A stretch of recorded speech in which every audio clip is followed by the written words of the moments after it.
En vue d'un changement du personnel au sein de sa nomenclature, la Grande Loge du Gabon a tenu à Libreville le vendredi 11 et samedi 12 novembre dernier, sa 38e assemblée générale.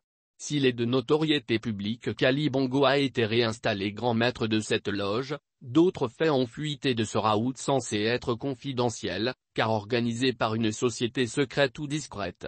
Si la franc-maçonnerie se défend parfois d'être une société secrète, elle n'est pas moins une société discrète. Mais, au Gabon, la discrétion semble avoir déserté les colonnes. En témoignent les nombreuses fuites sur la 38e Assemblée Générale de la Grande Loge du Gabon, GLG, tenue à Libreville le vendredi 11 et samedi 12 novembre dernier. Passant outre les serments et engagements pris sur le volume de la Sainte Loi, de nombreux frères ont ébruité ce qui devait rester sous le sceau du secret. Ce culte du secret que la maçonnerie aime tant entretenir. Tout y est passé, l'agenda programme concocté par le grand secrétariat, les faits inédits de la cérémonie d'intronisation d'Ali Bongo et autres anecdotes croustillantes notées durant les agapes. Si les réseaux sociaux s'y sont donnés à cœur joie, l'hebdomadaire L'Aube a livré bien de détails intéressants ce 14 novembre 2022. Un mois plus tôt, jour pour jour, le confidentiel du bimensuel Écho du Nord avait littéralement déjà livré, en avant-première, le scénario, les enjeux et les têtes devant tomber durant l'assemblée générale maçonnique du Véican écoulé. Ainsi que l'avait annoncé le confidentiel du bimensuel Écho du Nord et bien d'autres canaux sur les réseaux sociaux, Ali Bongo Ondimba, le président gabonais a été intronisé grand maître de la Grande Loge du Gabon pour un nouveau mandat, cette fois de 5 ans.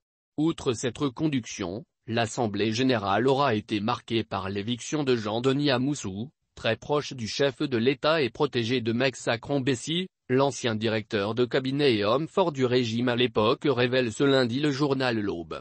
En lieu et grade de Sieur Amoussou dégradé, Célin Mambo, le patron du Conseil de régulation de l'Autorité de régulation des communications électroniques et des postes, ARCEP, connu par ailleurs comme compagnon officieux de la présidente de la Cour constitutionnelle, qui aura la charge de coordonner, en sa qualité de pro-grand maître, les activités de la Grande Loge maçonnique du Gabon, expliquent nos confrères de l'Aube. On apprend également qu'outre Célin Mambo, qui devient l'adjoint direct d'Ali Bongo Ondimba, le PR Michel Amboudzou a été promu député grand maître. Guy Bertrand Mapangou, Blaise Louamba, ou même l'ancien bras droit de Mexa Crombessi, Van Kringué, deviennent les assistants grands maîtres. Dans le même mouvement, certains frères jusque-là connus pour être des grands artisans et animateurs de la GLG ont été mis au garage. Alex Bernard Bongo Ondimba, Aurélien Antoutoum, Bernard Ambanangoy et Joël Ogouma, notamment, ont été affectés au Conseil des sages, toujours selon les indiscrétions de l'Aube. Pour sa part, Stéphane Eusen, activiste très suivi sur Facebook, explique en français facile que Célin Mambo est devenu pro-grand maître. Le mari de Marie-Madeleine Amberance-Thuot, présidente de la CC, va désormais remplacer Ali Bongo partout quand il est indisponible. Député grand maître. Michel Amboussou, mari de Lucie Millebou, présidente du Sénat. Ce poste en dessous du pro, Célin Mambo, correspond au poste d'adjoint d'Ali Bongo. Selon le Facebooker aux 72 000 suiveurs, pro est une expression venue d'Angleterre parce que le grand maître de la Grande Loge unie d'Angleterre est forcément le roi. Le pro remplace donc le roi si besoin. Au Gabon seuls Rohiri et Chavillot l'ont été pour Obo. Le député est l'expression anglaise pour dire adjoint. Donc c'est le grand maître adjoint, mais il est en dessous du pro qui prend tous les pouvoirs lorsque le grand maître est indisponible. Finalement, il n'est pas des loges maçonniques et de leur grade comme de l'armée et sa hiérarchie.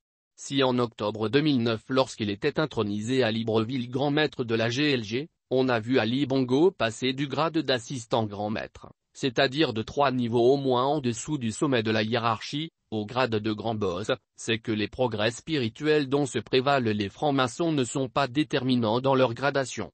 Ainsi des personnalités connues hier comme des autorités hautement gradées dans la franc-maçonnerie locale, se retrouvent banalisées sinon méprisées par leurs frères. Ainsi Mexa Crombessi, qui était il y a quelques années membre de la GLNF maire de la GLB, assistant du grand maître de la GLG dont Ali Bongo, a été humilié, selon l'hebdomadaire L'Aube. Incompréhensible quand on sait que Sieur Crombessi a été grand expert du Collège national actif.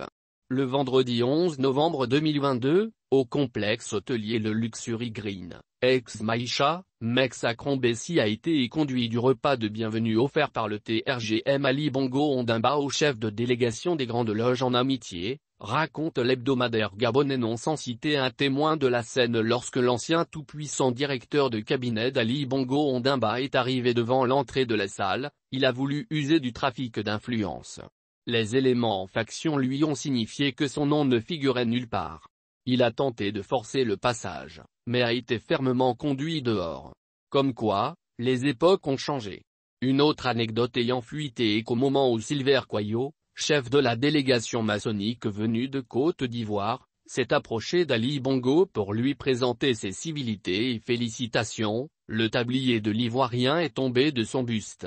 La scène a donné lieu, dans les couloirs, à des interprétations aussi farfelues que folkloriques. Juste à l'image de ce qu'est devenue la franc-maçonnerie au Gabon de la fumisterie. Dire que 300 adultes venus du Gabon, de pays africains et d'autres continents ont assisté à cette rencontre dite du patriotisme maçonnique.